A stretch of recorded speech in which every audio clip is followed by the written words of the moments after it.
আজকে আমরা আলোচনা করব জাভাস্ক্রিপ্টের দুটি মেথড শিফট এবং আনশিফট যেগুলো ইউজ করা হয় অ্যারেতে। তো শুরুতেই আলোচনা করছি শিফট নিয়ে। তো এই শিফটটা আসলে কি করে? শিফট মেথডটা আমাদের অ্যারের যে প্রথম এলিমেন্টটা আছে সেই এলিমেন্টটাকে ডিলিট করে দেয় এবং একই সাথে ওই ডিলিট করা এলিমেন্টটা রিটার্ন করে। তো যদি আমরা একটু এটা দেখতে চাই, শুরুতে আমরা এটাকে শিফট করে দিচ্ছি অ্যারেটাকে, অ্যারে শিফট, এবং এরপরে আমি একটা লগ দিয়ে দিই। এই লগটা উপরেও দিয়ে দিই যাতে বুঝতে একটু সুবিধা হবে। এবং এখন যদি এটাকে রান দেই, দেখেন শুরুতে আমাদের ভ্যালু ছিল 1 2 3, সেটাই প্রিন্ট হয়েছে এবং পরবর্তীতে যখন আমি শিফট করলাম তখনও প্রথম ভ্যালুটা ডিলিট করে দিল এবং বাকি যেই অ্যারেটা আছে সেটা সেভ রাখলো। তো যখন ও ডিলিট করলো ঠিক তখনই ও ভ্যালুটাকে কিন্তু আসলে রিটার্ন করেছে এখানে। তো এই ভ্যালুটাকে যদি এখানে সেভ রাখি এবং এখন যদি এই ডাটাটাকে প্রিন্ট দিই, আমরা দেখতে পাবো যে এই 1টা এখানে চলে এসেছে।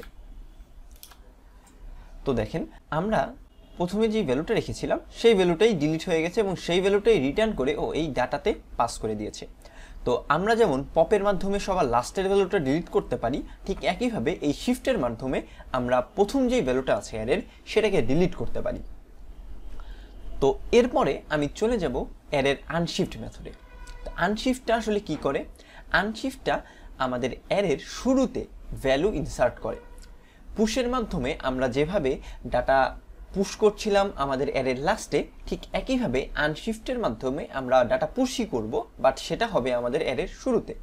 তো এখানে যদি আমি শিফটের বদলে আনশিফট লিখি এবং এই আনশিফটের ভিতরে আমি পাস করলাম 0, এবং এখন যদি এই ডাটাটা আমি কেটে দিচ্ছি কারণ এটা কিছু রিটার্ন করবে না, এখান থেকে যদি রান দেই আমি, এখন দেখেন আমাদের অ্যারেটা শুরুতে যেটা ছিল সেটাই আছে এবং পরবর্তীতে যখন আমি 0টা আনশিফট করলাম এই 0টা আমাদের প্রথম ইন্ডেক্সে অর্থাৎ 0তম ইন্ডেক্সে কিন্তু পুশ হয়ে গেল। ঠিক একইভাবে এখানে যদি আমি মাল্টিপল ডাটাও দিতাম এবং এখন যদি এটাকে আমি পুশ করতাম, দেখেন এটা কিন্তু ঠিক একইভাবে শুরুতে ইনসার্ট করে দিয়েছে।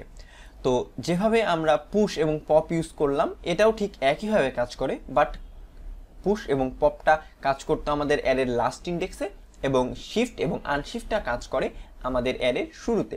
তো এই 4টা মেথড ইউজ করেই কিন্তু আমরা পুশ পপ এই কাজগুলোই আসলে করছি, বাট ডিফারেন্সটা জাস্ট হচ্ছে যে আমাদের সেটা কাজ করবে অ্যারের শুরুতে নাকি শেষে।